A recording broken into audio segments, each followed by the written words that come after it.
Thank you, everybody. First, I also want to say thank you because you guys gave me a victory in Wake County, which is a huge deal, and I know that came from you, so thank you so much. I joke that I did not know that I was going to be making history. I might not have gotten into this had I known that. My dad called me the next morning and said, "You made history," and I said, "I did." And he said, "Yeah," and I said, "Wow, I was going through this thing. We got this. This is no problem. We're going to take this." But this is really a team win. And to echo everything that everyone else has said, the reality is the left wants to make this be about Republican extremism. The left wants to make this be about words that are taken out of context.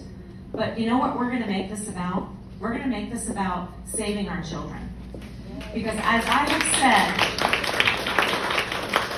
have said so many times before, the biggest threat to our constitutional republic is the lies that we are telling our children day in and day out. It is the fact that there were 1,500 teachers assaulted last year on the job in schools in North Carolina.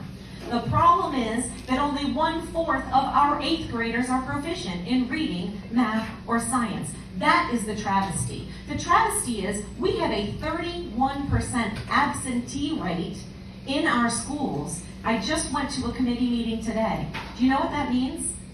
There are 500,000 students in North Carolina that are missing more than 20 days of school a year. That is an entire month. And they're saying, what is the reason why they're not coming? Guys, there is chaos in our classrooms. And if we're worried about what's happening on a social media thread, imagine how our children are handling this.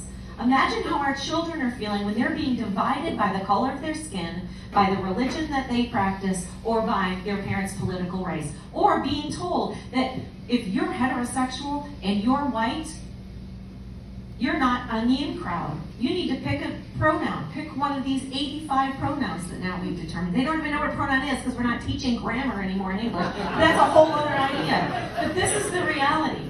The truth about this is my opponent is the most radical, left-wing, progressive socialist that they have ever even thought about putting up for election here in North Carolina. And if he gets into office, Scott talked about it, we will become California 2.0 in less time than it takes for us to turn our heads. Because this is the reality.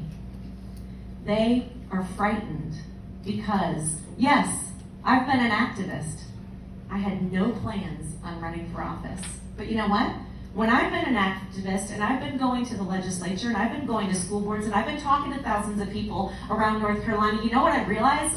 We don't have anyone that is listening to the voice of North Carolina citizens. We don't have anybody that's going to stand up there and stand on principle. Listen, I am more than happy to collaborate, but I am not going to change my principles. And I am not going to do things that are against the law. And I am not going to do things to get myself reelected after I get elected in November. Because you know why? This is what it means to be a representative of the people. We are going to take your values into the DPI. I'm going to make American values be what our children are learning. I'm going to amplify the voice of families regardless of their race, religion, or their creed. Because this is the truth. Education is the most uniting issue that we face today. So if you guys want to see our schools become the best schools in the history of the world, if you want to see that we are the best schools in the nation and an example for everybody else to follow, if you're ready to give it back and make our children prepared to be critical thinkers and problem solvers, if you know that our children should love the fact that they are citizens in the greatest country in the history of the world, then vote for Michelle Morrow. I need your help. This is going to be a fight